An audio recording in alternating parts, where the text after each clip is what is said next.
Okay, Frank, let me ask you. How many provinces in Canada? 10? Okay, how many provinces in China? 23. How many provinces in the Philippines?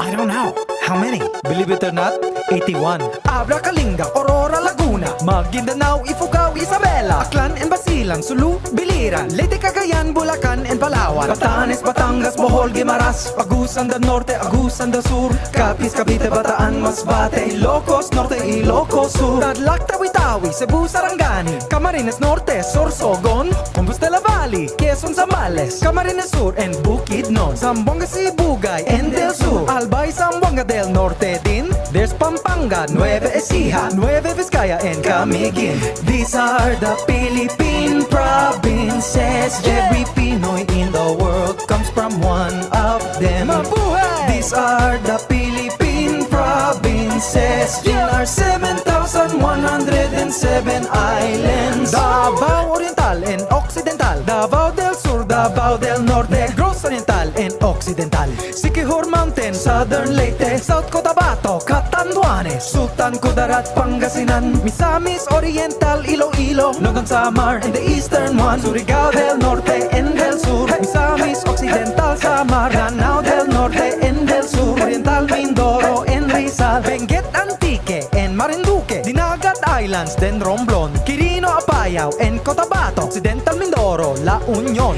These are the Philippine provinces. Every Pinoy in the world comes from one of them. Mabuhay! These are the Philippine provinces. In our 7,107 islands.